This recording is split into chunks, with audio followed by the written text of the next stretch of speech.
Então, irmão, sendo assim, continuando nesse quarto vídeo, para procurarmos concluir aqui esse assunto, a verdadeira religião faz isso. Repartir. Aí quer dizer que você quer que eu pegue o que é meu e reparto com você? Não, não é isso não, irmão. Tô falando isso aí não. Entende? Graças a meu Pai do céu, eu tenho para eu ir vivendo. Não estou falando, nunca falei, nunca precisei disso e nem quero precisar. Mas se eu chegasse a precisar, no meio daqueles que têm a verdadeira religião, é para ser servido. Assim como também preciso servir aquele que está precisando ser servido. É assim que a Escritura diz. Entende o que eu estou dizendo? Então, realmente, nem quando eu estava no sistema protestante, eu nunca precisei disso, rapaz. Eu sempre trabalhei, você sabe disso, quem me conhece sabe disso, né? Se alguém já me ajudou de alguma maneira, porque quis ajudar, mas não que eu cobrava, que eu vivia daquilo. Não, eu sempre trabalhei, entende? Sempre. E trabalho até hoje, trabalhar até o dia que o Altíssimo assim quiser. Devido de saúde, for necessário que se faça isso. Entende, irmão? Mas não é disso que eu estou falando. Estou falando aqui disso. A verdadeira religião. Os apóstolos do Salvador. Eu vou ler aqui em Atos, onde eu citei. Atos capítulo 4, versículo 32. Estou mostrando a vida dos que têm a verdadeira religião. Compare aí com a vida dos apóstolos de hoje. Dos apóstolos que eu estou dizendo, dos de hoje. Os pastores de hoje. Os crentes de hoje. Você vê aqui esse modelo na Escritura e vê se eles estão fazendo semelhante a esse modelo. Você é cego? Ninguém é cego mesmo. Ou, ó, eu estou falando besteira. As pessoas estão cegas. Agora eu falei certo. Mas o que eu quis dizer é que ninguém é preciso ser cego até morrer, não. Se a pessoa é cega, pode enxergar. O Salvador não foi abrir os olhos do povo? Ele abriu os olhos físicos na velha aliança. Ele curou os olhos do cego. Vou fechar os olhos. Fechei os olhos. Jesus abriu meus olhos. Eu era cego. Agora estou enxergando. Na velha aliança. Cego físico, de olho. Olho carnal aqui. Esses olhos aqui carnal. Ele curou o cego. Cuspiu no chão, fez o lodo, botou nos olhos do cego, mandou ele lavar. O cego voltou enxergando. Uma cegueira física. Na velha aliança. Enquanto o Salvador estava vivo, é velha aliança. Representando figuradamente a cegueira espiritual. Que o Salvador veio abrir os olhos daqueles que estão cegos espiritual. Estão com os olhos abertos, físicos. Vê as telhas, vê o céu, vê a lua, vê tudo. Mas não vê ainda a verdade. Então está cego espiritualmente. Ele agora, no novo concerto, depois da sua morte, ele está agora abrindo os olhos daqueles que estavam cegos na religião, no mundo, sem entendimento das Escrituras, com a mente fechada. Quer ver a prova disso? Eu vou ler aqui, antes da gente ler em Atos, eu vou só ler isso aqui. Deixa eu ver se eu encontro aqui rapidinho em Lucas. Lucas capítulo 24. Lucas capítulo 24. Vamos ver aqui. Capítulo 24, versículo 44. E a seguir Jesus lhes disse: são estas as palavras que vos falei estando ainda convosco. Importava que se cumprisse o que de mim estava escrito na lei de Moisés, nos profetas e nos salmos. Então lhes abriram o entendimento. Lhes abriram o entendimento, quer dizer, abriram os olhos espirituais. Abriu-lhe o entendimento.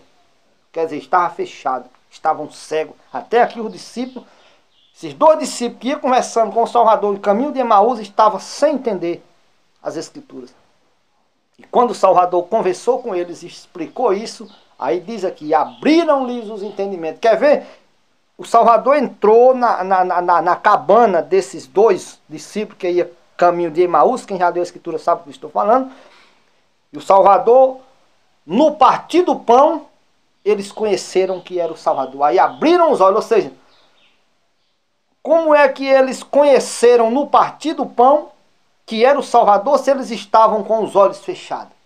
Eles não iam ver o Salvador partindo o pão com os olhos fechados. Eles estavam com os olhos abertos. Quando eles abriram o entendimento, eles conheceram o Salvador, é no sentido que eles viram o que não estavam vendo espiritualmente. Entende? Então, é isso que está na Escritura. Mas nós vamos ler aqui em Atos capítulo 4, versículo 32, por diante. Da multidão dos que creram era um e o coração e a alma de todos. Ninguém considerava exclusivamente suas próprias coisas que possuíam. Tudo, porém, lhes era comum. Com grande poder, os apóstolos davam testemunho da ressurreição do Salvador, e em todos eles havia abundante amor. Aqui está graça, né? Havia abundante amor. Pois, verso 34, pois nenhum necessitado havia entre eles. Não havia nenhum necessitado entre os discípulos do Salvador. Por que não havia? Vamos ver. Porque os que possuíam terras ou casas, vendendo-as, trazia os valores correspondidos e depositavam aos pés dos apóstolos, que por sua vez distribuíam a qualquer um à medida que alguém tinha necessidade. Os discípulos recebiam ali, as pessoas vendiam. Aí, meu, mas aí é dízimo, aí é oferta. Meu amigo, não se condene não, meu amigo. Por amor do Criador, não faça isso não. Aqui não é oferta nem dízimo não, meu amigo. Aqui o discípulo não era pastor que nem você é não, irmão. O discípulo não era pastor, ele não estava aqui num templo não, irmão. Recebendo seu dinheiro não e botando no bolso e no banco e comprando fazenda e fazendo e acontecendo não. Não se condene mais do que você já está. Entenda a Escritura se quiser. Se não quiser, eu não posso fazer nada, estou apenas falando. Mas aqui não diz isso, que aqui era dízimo, nem era oferta, nem o discípulo era pastor recebendo a oferta do povo, não. Aqui, meu amigo, os discípulos eram irmãos sinceros, que tinham o amor do Criador. Eles receberam a verdade, a religião pura e imaculada, visitar os órfãos e as viúvas na sua necessidade, o amor ao próximo. Eles pegavam aqui e repartiam com os que tinham necessidade. Você vê esses cão guloso de hoje fazendo isso? Você vê algum pastor fazendo isso?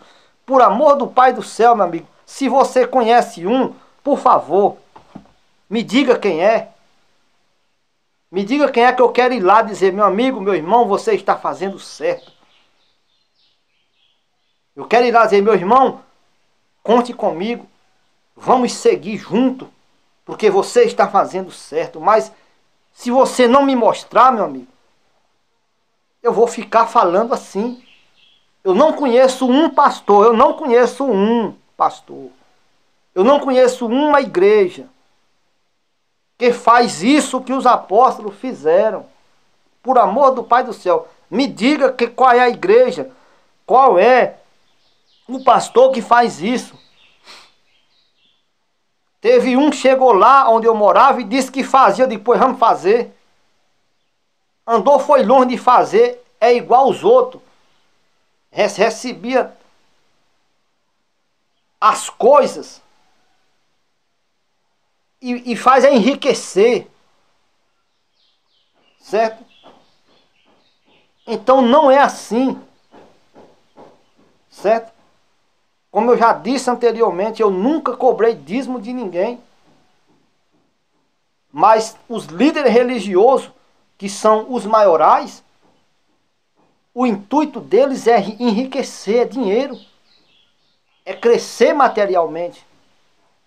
E aqui na Escritura diz diferente. O coração e a alma da multidão dos que criam no Salvador era um só. E ninguém dizia que coisa alguma sua era propriamente sua. Por quê? Porque havia em cada um deles abundante amor. E eles pegavam suas propriedades e bens, vendendo-as, traziam o dinheiro e depositavam nos pés dos discípulos. E o discípulo ia comprar fazenda, ia comprar rede de televisão, se existisse lá. Eles iam comprar isso, eles iam comprar os melhores camelos, carruagens, os melhores cavalos, eles iam comprar as melhores coisas da época que existia, que o dinheiro podia comprar. Eles faziam isso, irmão. Os discípulos iam luxar. Os discípulos iam, irmão, fazer o que vocês, pastores, fazem hoje. Me diga se eles fizeram. Está escrito aqui. Vocês não crêem, não é na Bíblia? Pois eu estou lendo, é na Bíblia, meu irmão. Entende? Então aqui... E quer dizer que você não crê na Bíblia? Não, irmão, eu creio naquele que fez o céu e a terra, eu creio no Salvador e ao Ruxo. A Bíblia é um livro que relata alguns acontecimentos do nosso Salvador quando esteve na terra e dos seus discípulos. Então eu creio no Salvador. Ele disse, quem crê em mim, ele não disse quem crê no livro, que a Bíblia nem existia, ou quem crê nas Escrituras, no sentido que a Escritura seja o nosso Deus. Ele diz assim, quem crê em mim, como diz a Escritura. Não é quem crê na Escritura, como eu digo, não. É o contrário, entende? Por isso que eu estou falando. Mas é outro assunto, senão vai passar o tempo e eu não concluo aqui. Não chega à conclusão, né? Ou seja, os discípulos pegavam o dinheiro que as pessoas levavam. Isso não era uma solenidade religiosa. Isso não era porque os discípulos mandava eles fazer isso, obrigava eles a fazer isso. Isso não é porque o discípulo vivia contando miséria, que tem que fazer isso, tem que ajudar a obra. Isso não existe na Escritura. Isso é coisa de vocês, os homens religiosos, das religiões, e não do verdadeiro seguidor da verdadeira religião. Entende? Então os discípulos repartiam com o que tinha necessidade. E por isso que está escrito que não havia entre os discípulos do Salvador, não havia nenhum necessitado. Pergunto, nessas igrejas, existe necessitado? Existe. Nessas igrejas existem pessoas milionárias? Você sabe que existe. Por que essas pessoas milionárias não pegam o que tem e repartem com o pobre que não tem e fica igual? Ah, mas isso aí você não faz, porque você sabe que não faz. Entende? E você faz, eu já fiz. E faço. Se eu não fizesse, eu não estava falando. Eu não sou hipócrita de dizer o que eu não faço. Entende? Então, realmente, meu irmão, é assim o modelo da verdadeira religião e dos que seguem a verdadeira religião. Então eu não sou religioso de religiões. E sou religioso sim, da verdadeira religião. Aí, se alguém disser que eu não vou para o céu por isso, veja lá quem está seguindo religiões. Entende? Então, o discípulo fazia desta maneira.